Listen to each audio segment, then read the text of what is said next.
निवास मंडप काय होता तर तो एक तंबू होता, एक मंडप होता, एक मांडव होता की जो कापडापासून बनवलेला होता आणि त्याला अशा प्रकारचं 150 फूट बाय 75 फूट या मांडवाचे 2 भाग होते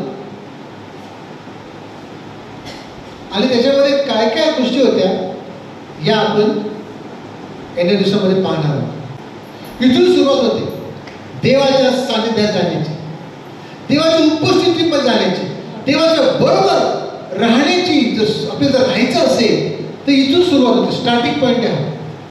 परमेश्वर सर्वांना बोलावलं, कोणी पण येऊ शकतो.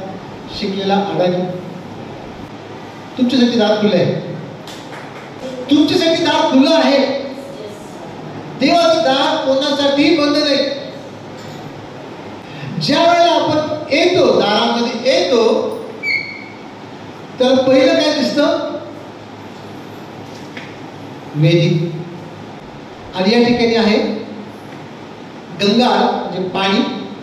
वेदीवर परमेश्वर म्हणतो अग्नी जो आहे तो सतत जळत ठेवावा, तो विजू देऊ नये. 24 तास हा जो अग्नी आहे वेदीवरचा, परमेश्वर म्हणतो सतत पेटतात ठेवा. आपल्या भीती असते, लोक काय म्हणतात, समाजाची भीती असते, मरणाची भीती असते, नुकसान होईल माझं त्याची भीती असते. ती भीती, तो गर्व आणि आपल्या सवयी आपण पहिलं त्या वेदीवरती आपण अर्पण केलं पाहिजे, मग आपण पुढे जाऊ शकतो. धगधग ती पेटलेली वेदी आणि त्याच्यावर तुम्ही आपलं जीवन देणार, मग ते जळून त्याचा कोळसा होईल. त्याचा कोळसा नाही होणार, ते अधिक चमकणार. हा अग्नी जाळणार नाही, हा अग्नी शुद्ध करणार आहे. हा मारणारा नाहीये, हा अग्नी मारणारा नाहीये. वेदीवरचा अग्नी हा जीवन देणार आहे, हा बदलणार आहे, घडविणारा आहे. जेव्हा आपण वेदीवर येणार आहोत त्याला आपल्याला ती घाण निघून जाणार आहे, अशुद्धता निघून जाणार आहे, अमंगळपणा निघून जाणार आहे, दुर्गुण निघून जाणार आहे, पाप जळून जाणार आहे. राहील काय? सोनं, शुद्धता, पवित्रता. ते कधी जळत नाही, ते अधिक चमकतात.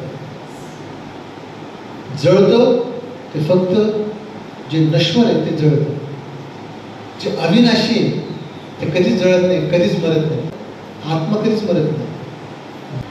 True worship begins by giving God our all.